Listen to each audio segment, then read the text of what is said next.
जी नमस्कार।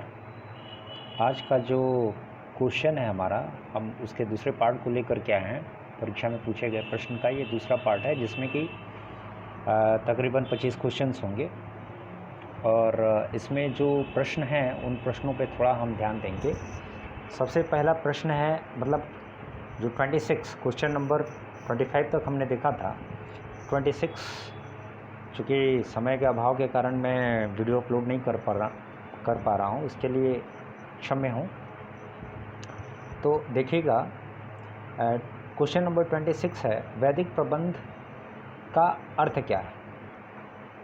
तो वैदिक प्रबंध का अर्थ, जो पहला ऑप्शन है ये है भाषा, दूसरा ऑप्शन है विपणन, सी है ए और बी दोनों, और डी है आपका उपर्युक्त में से कोई नहीं। तो आपका जो इसका ऑप्शन होगा, ये ऑप्शन होगा वैदिक प्रबंध आपका भाषा और विपणन दोनों से संबंधित होता है। आंसर डी आपका होगा, ठीक है। क्योंकि इसमें क्या किया जाता है, मार्केटिंग में जो आपको मार्केटिंग में कम्युनिकेशन स्किल जितना ही बेहतर होता है, भाषा शैली जितनी बेहतर होती है, उतना ही आपकी मार्केटिंग अच्छे तरीके से होती है। ये आपका वैदिक प्रबंध यानी वैदिक मैनेजमेंट से संबंधित है। क्वेश्चन नंबर 27 के बारे में देखेंगे। क्वेश्चन नंबर 27 आपका कह रहा है क्या, कि प्रबंध अन्य व्यक्तियों का विकास है, न कि वस्तुओं का निर्देशन है। यह कथन किसका है? तो यह कथन आपका लॉरेंस ए एप्ले का है, ठीक है। लॉरेंस ए एप्ले, ये इसका आंसर होगा, और इसका आंसर तो सी है ही। क्वेश्चन नंबर 28 कह रहा है, निम्नलिखित में से कौन सा प्रबंध प्रक्रिया का भाग नहीं है। तो देख लीजिए, नियोजन प्रबंध प्रक्रिया का भाग है, नियंत्रण भी है, संगठन भी है, लेकिन ये जो विपणन है, ये विपणन आपका प्रबंध प्रक्रिया का भाग नहीं है, इसलिए आंसर डी होगा इसका। अब चलिएगा next question, question number 29। Question number 29 की बात करें तो क्वेश्चन नंबर 29 कह रहा है, प्रबंध की आवश्यकता होती है निम्न स्तर पे, मध्यम स्तर पे या उच्चतम स्तर पे, और लास्ट वाला ऑप्शन है आपका सभी स्तरों पे। तो इसका आंसर होगा आपका डी, ठीक है। तो आंसर जो आपका होगा, प्रबंध की आवश्यकता प्रबंध के सभी स्तरों पे होती है। अब चलिए नेक्स्ट क्वेश्चन। नेक्स्ट क्वेश्चन जो है ये कह रहा है आपका कि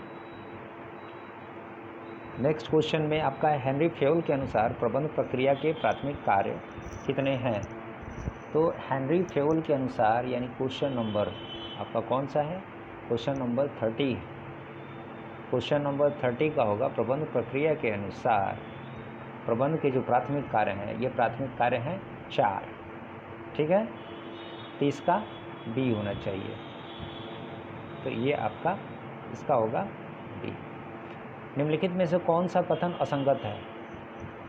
क्या प्रबंध स्वामित्व से भिन्न नहीं है, संगठन, उसके बाद में है प्रबंध सार्वभौमिक है, उपरोक्त में से कोई नहीं। तो देखिए, ये दोनों कथन तो सही है, लेकिन एक कथन ऐसा है जो कि असंगत है, वो है ए, ठीक है।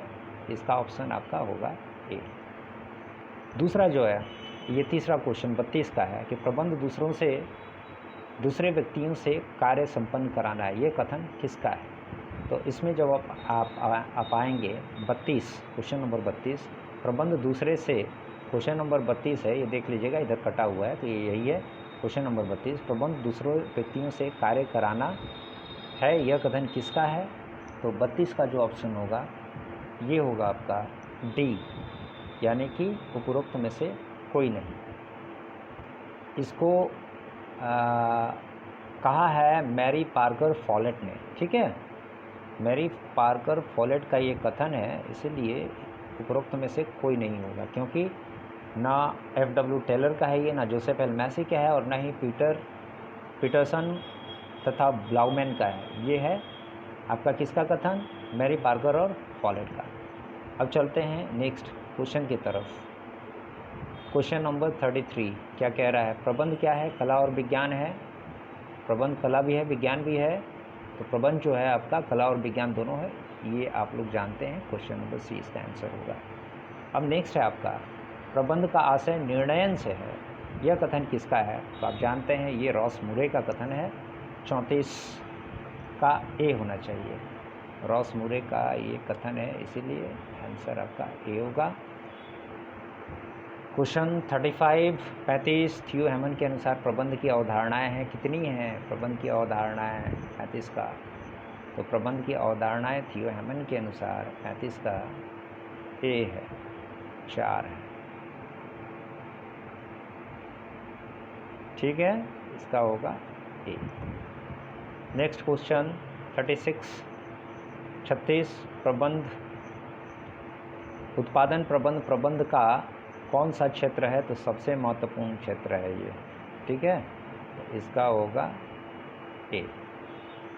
अब नेक्स्ट क्वेश्चन चलते हैं, वो है आपका, ये है क्वेश्चन नंबर 37। मिंज के अनुसार प्रबंधकीय भूमिकाएं कितनी हैं? तो ये होगा 37 का बी, यानी 3। प्रबंधकीय भूमिकाएं कितनी हैं? तो हैं ये आपकी 3। क्वेश्चन नंबर 37, क्वेश्चन नंबर 37 का आपका होगा ये 37 का बी। ठीक है, 37 का बी हो गया आपका। मीन्स के अनुसार प्रबंधकीय भूमिकाएं, ये आपका बी होगा। प्रबंध का सामाजिक उत्तरदायित्व क्या है? केवल सरकार के प्रति, केवल उपभोक्ता के प्रति, केवल समाज के प्रति, या उपरोक्त सभी? इसका होगा केवल उपरोक्त सभी, यानी डी। सरकार के प्रति, उपभोक्ता के प्रति और समाज के प्रति, तीनों इसकी भूमिका होगी। क्वेश्चन नंबर 39 क्या कह रहा है? कह रहा है कि संपर्क अधिकारी का प्रमुख कार्य क्या है? तो संपर्क अधिकारी का प्रमुख कार्य है सी, बाहरी लोगों से संपर्क करना, C. Henri Fayol, question number 40। Henri Fayol द्वारा प्रतिपादित प्रशासन के सिद्धांत कितने हैं? ये हो जाएगा डी, 14 सिद्धांत है। ठीक है, अगला क्वेश्चन चलते हैं हम लोग, ये है 41 क्वेश्चन नंबर है 41। वित्तीय प्रबंध वित्त कार्य पर नियोजन तथा नियंत्रण कार्य का प्रयोग है, यह कथन किसका है? यह कथन है आपका हॉवर्ड और उपटन का, ये कथन है। ठीक है, वित्तीय प्रबंध वित्त कार्य पर नियोजन तथा नियंत्रण कार्य का प्रयोग है, यह कथन किसका है? तो हॉवर्ड एवं उपटन का है। अगला क्वेश्चन है आपका, उत्पादन प्रबंध का कार्य क्या है? उत्पादन नियोजन, उत्पादन नियंत्रण, संयंत्र विन्यास, या उपरोक्त सभी? तो ये है आपका उत्पादन प्रबंध का कार्य क्या है? कौन सा है? क्वेश्चन नंबर 42 है, तो 42 का डी होगा, डी इसका आंसर होगा। अगला क्वेश्चन है आपका कि विज्ञापन को वस्तु या सेवा की मांग उत्पन्न करने की कला कहा जाता है, यह कथन किसका है? तो यह कथन है 43 का डी, उपरोक्त में से कोई नहीं। ठीक है, CL बॉल्डिंग 43 का, ये 43 का आपका होगा ए, सॉरी, CA बॉल्डिंग का ये कथन है, विज्ञापन को वस्तु या सेवा की मांग उत्पन्न करने वाला कहा जाता है, ये होना चाहिए ए। ठीक है, अगले क्वेश्चन पे चलते हैं। क्वेश्चन नंबर आपका पेज नंबर 6 पे चलते हैं। सेवी वर्गीय प्रबंध का कार्य क्या है? तो सेवी वर्गीय प्रबंध का कार्य है लाभांश का भुगतान करना, प्रबंधकों को लाभ पहुंचाना, उपरोक्त दोनों। यहाँ थोड़ा सा आप हिंदी में की जगह पे इंग्लिश में देख लेंगे, तभी इस क्वेश्चन का सेंस आपको समझ में आएगा। Functions of personnel management, A है payment of dividend and B है एडवांटेजेस टू द मैनेजमेंट।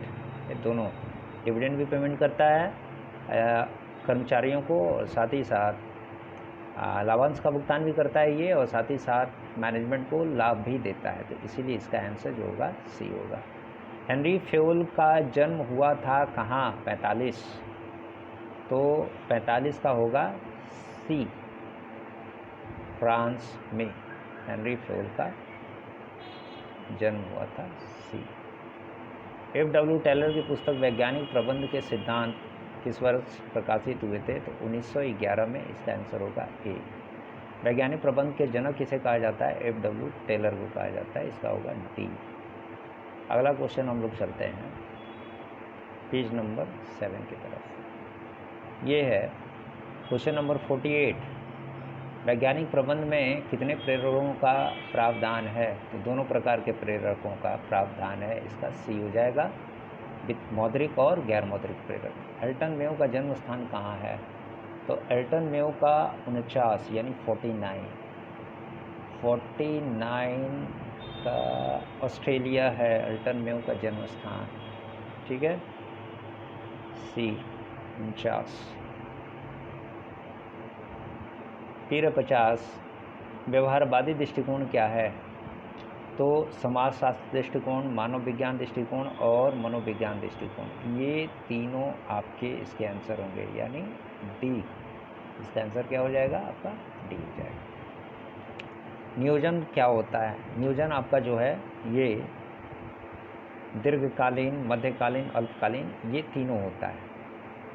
ठीक है, तो इसका भी हो जाएगा आंसर डी। आंसर जो होगा आपका इसका डी होगा। चलिए धन्यवाद।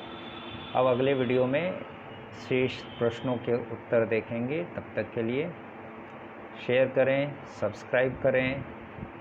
चलिए धन्यवाद।